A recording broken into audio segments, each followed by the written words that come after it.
সোনারপুর দক্ষিণে লাভলি মৈত্রের বিরুদ্ধে রূপা গঙ্গোপাধ্যায়। খড়গপুরে টিকিট না পেলেও শ্যামপুরের টিকিট পেয়েছেন বিজেপির আগের সেলিব্রিটি প্রার্থী হিরণ চট্টোপাধ্যায়। টালিগঞ্জে অরূপ বিশ্বাসের বিরুদ্ধে অভিনেত্রী প্রার্থী পাপিয়া অধিকারী। যাদবপুরে আর এক তারকা প্রার্থী শর্বরী মুখোপাধ্যায়।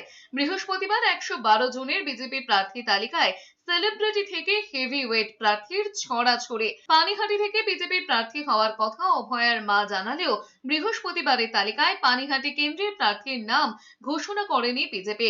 রাজ্য বিজেপির সহ সভাপতি তাপস রায়কে টিকিট দেওয়া হয়েছে মানিকতলায়। নোয়াপাড়ায় বিজেপি প্রার্থী করা হয়েছে ব্যারাকপুরের প্রাক্তন সাংসদ অর্জুন সিংকে।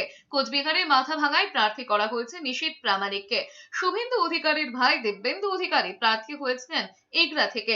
জগদলে প্রার্থী হয়েছেন প্রাক্তন আইপিএস রাজেশ কুমার। বেহালা পশ্চিমে প্রার্থী হয়েছেন যুব মোর্চার সভাপতি ইন্দ্রনীল খাঁ। বালিগঞ্জে প্রার্থী শতরূপা। হিঙ্গলগঞ্জ থেকে টিকিট পেয়েছেন সন্দেশখালীর মুখ রেখা পাত্র।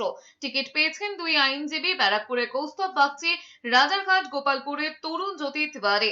বিধাননগরে সুজিত বসুর বিরুদ্ধে লড়বেন চিকিৎসক শারদ্দত্ত মুখোপাধ্যায়। অন্যদিকে মতুয়াগড় হিসেবে পরিচিত বনগাঁ উত্তর, বনগাঁ দক্ষিণ এবং গাইঘাটার প্রার্থী হচ্ছেন অশোক কীর্তনিয়া, স্বপন মজুমদার, সুব্রত ঠাকুর।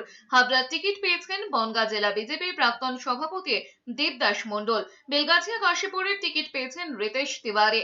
বাঁকুড়া সদরে ফের টিকিট পেয়েছেন নীলাদ্রি শেখর দানা। প্রথম দফায় 144 এবং দ্বিতীয় দফায় 112 আসনে প্রার্থী তালিকা ঘোষণা করলেও এখনো 38 আসনের প্রার্থীর নাম বাকি রয়েছে। প্রথম দফার তালিকা থেকে একজনের নাম পরিবর্তন করা হয়েছে।